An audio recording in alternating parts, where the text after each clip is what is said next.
Bem-vindos a mais um Cyber Talks, estou aqui com o Douglas. Douglas, obrigado por estar com a gente. É um grande prazer recebê-lo novamente no Cyber Talks. Aliás, você já é freguês, né? Você é sempre aqui, sempre participando, sempre colaborando. Eu acho que é muito interessante que a gente estava batendo um papo antes e acho que trazer também à tona como converter riscos cibernéticos num framework mais financeiro, né? E eu acho que você tem um modelo que você está desenvolvendo ou está criando e eu gostaria de entrar um pouco no viés que você falou sobre como você tem usado esse modelo, esse frameworks ou vários diferentes frameworks para trazer à tona um modelo matemático, até mesmo como você falou, usando um Monte Carlo ou até um Bayesian Calculation para trazer a proximidade. Então, passando para você, dar uma aula para a gente, como que você está trazendo isso, como que você está fazendo esses riscos e o que isso tem de melhoria, que você tem visto isso trazer de impacto para a empresa. Obrigado, Rafa. Estar falando com vocês aqui mais uma vez. Acho que a aula, quem sou eu para dar uma aula, mas posso compartilhar um pouquinho da experiência do que eu estou testando, né? Não sei onde que isso vai levar, mas minimamente para abrir um norte também para quem tiver curiosidade de testar também. Precisamos de mais gente na área testando esses modelos para ver sair mais do mesmo de hoje em dia, utilizando essas matrizes qualitativas e começar a mensurar de fato qual é o risco. O grande problema hoje, que nem você está falando, né? Desculpa me interromper, todos estão chegando com essas KPIs de cibersegurança, mas isso não é relativo para quem toma a decisão, né? Relativo. Como é que tangibiliza isso para quem assina o cheque, né? Então, voltando no seu ponto, como que a gente traz todas aquelas coisas vermelhas de risco, que parece que vai ter um super incidente, num modelo mais matemático, financeiro e quantitativo, para que os executores, né, os executivos possam tomar decisões apropriadas, né? Sim. Bom, durante as duas últimas RSAs, né, na primeira eu conheci alguns fundadores de algumas empresas de cálculos de risco quantitativo em cyber, muito focado para seguradoras, né? Mas um dos fundadores da empresa é um dos autores do livro Como se medir qualquer coisa em cyber. Conversando com ele, eu nunca tinha ouvido esses modelos, ouvi com bastante interesse. Depois que eu retornei para casa, eu falei, deixa eu dar uma estudada nisso aqui. Não entendi nada do livro. Aquilo ali para mim era um mundo à parte. Fui atrás para procurar, porque são dois autores, né? O Richard e o Doug. O Doug tinha um curso de risco quantitativo. Falei, cara, vou lá, vou abordar e vou fazer. Fiz, apliquei isso dentro da empresa, né, onde eu estou hoje, para fazer o quê? Pegar o que eu já fazia utilizando todos os frameworks, CIS, NIST, PCI, etc., que dava ali um grau de maturidade em cima e um cálculo de risco para dar a matriz aonde que a gente estava com o risco, mas traduzir isso para a questão financeira. Então, cruzando com esses frameworks, cruzando com todos os riscos, utilizando as bases que a gente já tem no mercado de incidentes nos últimos 10 anos, nos últimos 15 anos, quais são os principais ataques por empresa, por tamanho de receita, por setor. As informações já estão aí.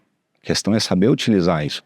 Quando usa esses modelos de um Bayesian para olhar umas linhas de tendência, ou utilizar Monte Carlo para calcular qual é a probabilidade de um evento ocorrer, aí você usa esses cálculos para dentro de todas as métricas que a gente já tem disponíveis, se um evento vai ocorrer, quantas horas que a gente pega para poder recuperar um dado, qual a quantidade de dados, de probabilidade para você calcular de vazamento, porque não tem uma relação ainda bem definida sobre quanto mais dados vazar, maior é o impacto financeiro. Não, às vezes, e mostra alguns estudos, que quanto maior a base, menor é o valor por dado vazado.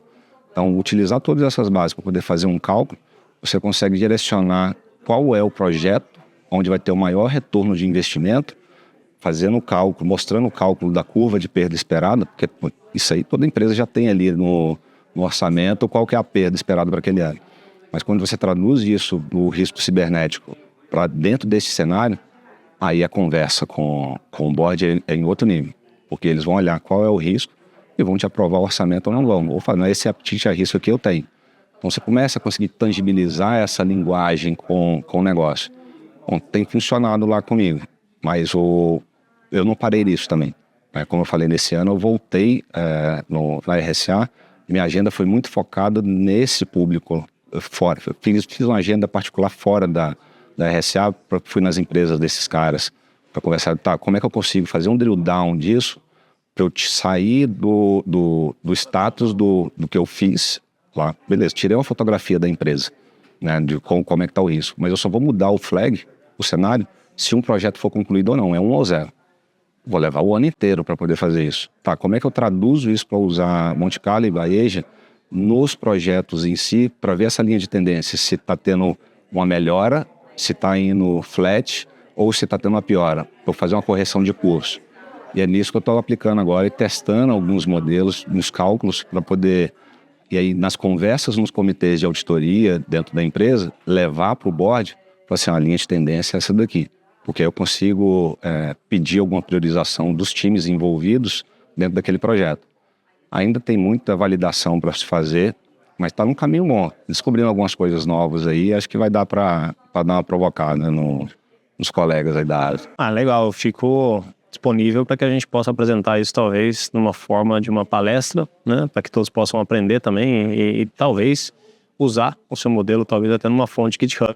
Não, mas não é meu modelo não, eu estou usando o que já está publicado, mas testando, né? Mas facilitar, né? Facilitar para quem precisa, né? Não, obrigado pela colaboração e também é o que eu falo, essa paixão que a gente tem pela nossa indústria de talvez melhorar, é sempre bem-vinda. E também mudar e trazer um challenge para esse status que a gente vive hoje da cibersegurança. Eu acho que mudar a perspectiva de ser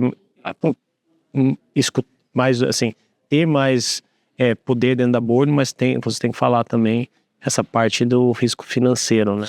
Não os KPIs métricos. Não, KPI por KPI é número bonitinho que vai aparecer acho que o tático e o operacional, a gente que é da área técnica tem uma dificuldade muito grande de criar esse storytelling para o negócio entender, né? Para o executivo lá, para o conselho entender.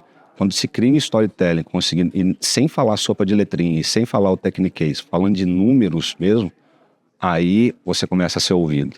E aí quando ganhou, aí tem um clique.